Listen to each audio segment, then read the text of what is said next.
আজি আলোচনা কৰিবলৈ লৈছোঁ যে সেকেন্ড সেমিষ্টাৰৰ যেটো বিএসসি সাবজেক্ট আছে বিএসসি সাবজেক্টৰ নামটো হ'ল যে এনভাইৰনমেন্টাল এসেসমেন্ট এন্ড এডুকেশ্যন তো এই সাবজেক্টৰ যেহেতু 30 এপ্ৰিলত তোমালোকৰ এক্সাম আছে তো এক্সামিনেশনৰ কাৰণে কিছুমান ইম্পৰ্টেন্ট কোৱেশ্চন আনসাৰ দেখুৱাম প্ৰথম চেপ্টাৰৰ তো প্ৰথম চেপ্টাৰটো দিয়া আছে তোমালোকৰ যে জৈৱ বৈচিত্ৰ্যতা আৰু সংৰক্ষণ তো এইখন চেপ্টাৰৰ আজি দেখুৱাম তো টোটাল যেহেতু তোমালোকৰ তিনিখন চেপ্টাৰ আছে আজি প্ৰথমখন দেখুৱাম আৰু কালি তোমালোকৰ দ্বিতীয় আৰু তৃতীয় নম্বৰ চেপ্টাৰৰ কোৱেশ্চন দিম তো প্ৰথম চেপ্টাৰৰ কোৱেশ্চন কিন্তু তোমালোকে চাই লোৱা 5 নম্বৰী আৰু 2 নম্বৰী তো তোমালোকে যে শিকিবা যে 5 নম্বৰীৰ প্ৰশ্নৰ কাৰণে প্ৰথম কোৱেশ্চনটো হ'ল যে ৰচনাধৰ্মী প্ৰশ্ন উত্তৰ 5 নম্বৰ যেহেতু তোমালোক 5 নম্বৰ প্ৰশ্ন দিয়া থাকিব 30 মাৰ্কৰ হ'ব টোটাল এক্সাম তো 5 নম্বৰ প্ৰশ্নৰ কাৰণে প্ৰথম প্ৰশ্নটো হ'ল যে এক নম্বৰ প্ৰশ্ন দিয়া আছে জীৱ বৈচিত্ৰ্য মানে কি জীৱ বৈচিত্ৰ্যতাৰ গুৰুত্ব কি ইয়াৰ কেইটামান বাক আলোচনা কৰা তো প্ৰশ্নখন তোমালোকৰ ইম্পৰ্টেন্ট হয় প্ৰশ্নটো জীৱ বৈচিত্ৰ্য মানে কি ইয়াৰ বিষয় আহিব পাৰে জীৱ বৈচিত্ৰ্যৰ গুৰুত্ব কি এটো আহিব পাৰে ইয়াৰ কেইটামান বাক আলোচনা কৰা জীৱ বৈচিত্ৰ্যৰ বাকসমূহ কি কি আছিল সেইখনো আহিব পাৰে তো এনসাৰ কিন্তু তোমালোকে চাই লোৱা তো এনসাৰটো যেটো দিয়া আছে যেনে দিয়া আছে জীৱ বৈচিত্ৰ্যৰ গুৰুত্ব তাৰ পিছত দিয়া আছে যে জীৱ বৈচিত্ৰ্যতাৰ বাকখিনি তোমালোকে চাই লোৱা বাক কেইটা প্ৰথম বাকটো দিয়া আছে উপভোক্তাৰ গুৰুত্ব খাদ্য সম্পূৰ্ণ তোমালোকে চাই লোৱা তো তাৰ পিছত দিয়া আছে ইন্ধন উৎপাদন গুৰুত্ব সামাজিক গুৰুত্ব তো এইবিলাক আছিল জীৱ বৈচিত্ৰ্যতাৰ বাক তোমালোকৰ আহিব পাৰে বাকখিনি তোমালোকে চাই লোৱা সৌন্দৰ্যবোধ গুৰুত্ব 5টা পইণ্ট দিয়া আছে 5টা পইণ্ট তোমালোকে চাই লোৱা এইখিনি আছিল আনসাৰ তাৰ পিছত কোৱেশ্চন নম্বৰ ইম্পৰ্টেন্ট হ'ল যে কোৱেশ্চন নম্বৰ 5 তো কোৱেশ্চন নম্বৰ 5 টো হ'ল যে ইম্পৰ্টেন্ট হয় তোমালোকে ভিডিওটো স্কিপ নকৰিবা ভিডিও স্কিপ কৰিলে তোমালোকৰ কোৱেশ্চনখিনি তোমালোকৰ কোনখিনি ইম্পৰ্টেন্ট হয় এইখিনি তোমালোকে বুজি নাপাবা তো তোমালোকে 5 নম্বৰ প্ৰশ্নটো ইম্পৰ্টেন্ট 5 নম্বৰ প্ৰশ্নটো কি দিয়া আছে যে জীৱ বৈচিত্ৰ্যতাৰ প্ৰতি বিভিন্ন ভাবুকি আৰু ইয়াৰ সংৰক্ষণ সম্পৰ্কে ব্যাখ্যা কৰক এইটো ইম্পৰ্টেন্ট হয় যে জীৱ বৈচিত্ৰ্যৰ প্ৰতি বিভিন্ন ভাবুকি আহিব পাৰে নহলে যে জীৱ বৈচিত্ৰ্যৰ সংৰক্ষণ আহিব পাৰে তো এৰ আনসাৰ কোন যেটা দিয়া আছে যে আনসাৰটো জীৱ বৈচিত্ৰ্যৰ প্ৰতি বিভিন্ন ভাবুকি সম্পৰ্কে তলত আলোচনা কৰা হ'ল প্ৰথম যেটো দিয়া আছে যে বাসস্থানৰ ক্ষতি বন্যজীৱ চিৰাং চিকাৰ মানুহ আৰু বন্যজীৱৰ সংঘাত তো 4টা পইণ্ট আছে 4টা পইণ্ট তোমালোকে চাই লোৱা সম্পূৰ্ণখিনি তো জীৱ বৈচিত্ৰ্যতাৰ প্ৰতি ভাবুকি আহিব পাৰে ভাবুকি আহিলে তোমালোকে আনসাৰখিনি লিখি দিবা তাৰ পিছত তোমালোকৰ আহিব পাৰে যে জীৱ বৈচিত্ৰ্যতাৰ সংৰক্ষণ এৰ আনসাৰটো দিয়া আছে যে জীৱ বৈচিত্ৰ্যতাৰ সংৰক্ষণ দুই প্ৰকাৰ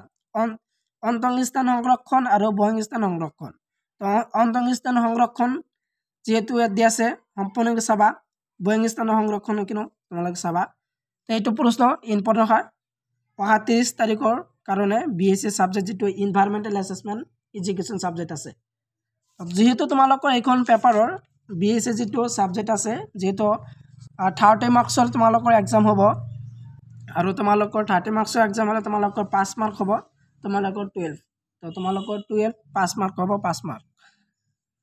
তো তাৰ পিছত তোমালোকৰ যে আহিব পাৰে যে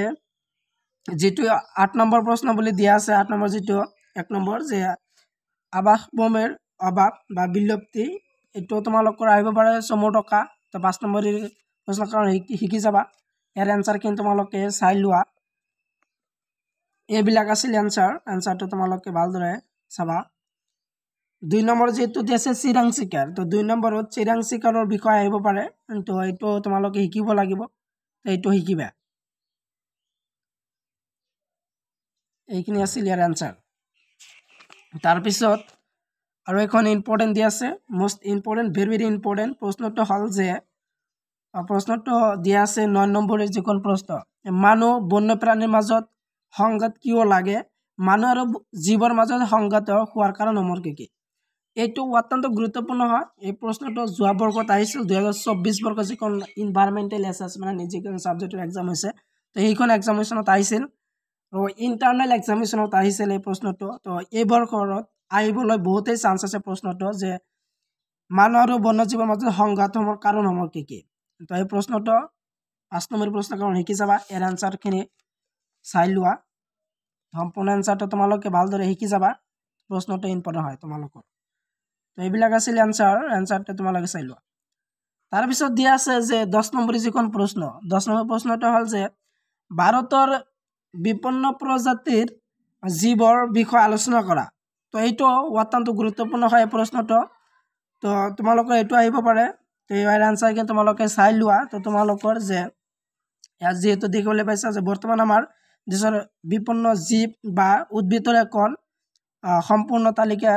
দিয়াত কিছু কঠিন হ'ব তলত কেইবিধমান বিপন্ন প্ৰাণীৰ বা জীৱৰ তালিকা দিয়া হৈছে ইয়াৰ পৰা তোমালোকে চাব লাগিব ইয়াৰ পৰা তোমালোকৰ কমন থাকিব 2 নম্বৰ বা 1 নম্বৰ প্ৰশ্ন আহিব পাৰে তো এইখিনি তোমালোকে চাই লোৱা তো বিলুপ্ত প্ৰাণী তো তোমালোকৰ প্ৰশ্ন আহিব পাৰে যে বিলুপ্ত প্ৰাণীৰ দুখন নাম লিখা তো তেনেহলে ইয়াত দুখন দিয়া আছে যে প্যাসেঞ্জাৰ কফি ডেডো তো এই দুখন আছিল যে বিলুপ্ত প্ৰাণী তাৰ পিছত বিপন্ন প্ৰজাতিৰ প্ৰাণীৰ নাম আহিব পাৰে বিপন্ন প্ৰজাতিৰ প্ৰাণীৰ নাম যেহেতু 2024 বৰ্ষত 2 নম্বৰ প্ৰশ্ন কাৰণ আহিছিল ইয়াত বহুকেইটা নাম দিয়া আছে তো ইয়াৰ পৰা তোমালোকে যিকোনো 3-4টা শিকি যাবা আহিব পাৰে যেনে দিয়া আছে প্ৰথম দিয়া আছে এশিংখিয়া গড় খলি বান্দৰ শিশু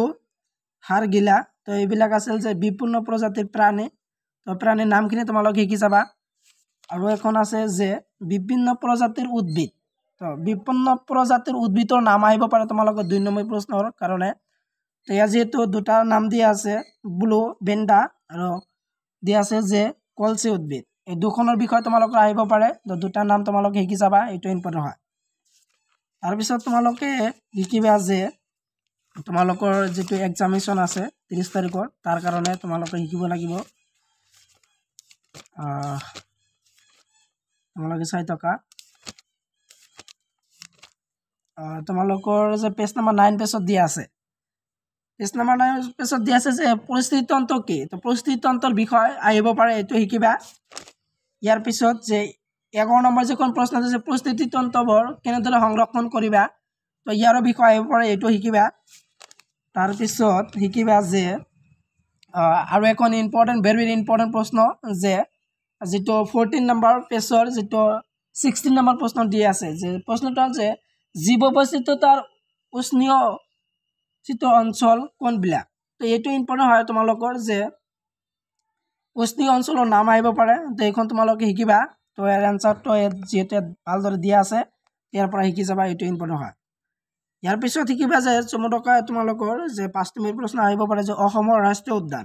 তো অসমৰ ৰাষ্ট্ৰীয় উদ্যানটো তোমালোকে শিকি যাবা তো অসমৰ ৰাষ্ট্ৰীয় উদ্যানটো যে শিকিবা এটো তো এইবিলাক এইখিনি আছিল ইয়াৰ আনসাৰ তো অসমৰ ৰাষ্ট্ৰীয় উদ্যানৰ বিষয় তোমালোকে শিকি যাবা তো আজি যিবিলাক তোমালোকৰ আগত প্ৰশ্নখিনি আলোচনা কৰিলো গোটেইবিলাক ইম্পৰ্টেন্ট হয় ওহা 30 তাৰিখ এক্সামিনেশনৰ কাৰণে বিএসসি যেটো এনভাইৰনমেন্টাল এসেসমেন্ট এন্ড এডুকেশন সাবজেক্ট আছে তো গোটেইবিলাক কোশ্চেন তোমালোকে গুৰুত্বপূৰ্ণ হয় তোমালোকে চাই যাবা ইয়াৰ পৰা তোমালোকে কমন পাবা তো ভিডিওটো ইমানেই আছিল ভিডিও হেকলৈ চাই থকাৰ বাবে তোমালোকক ধন্যবাদ জনাও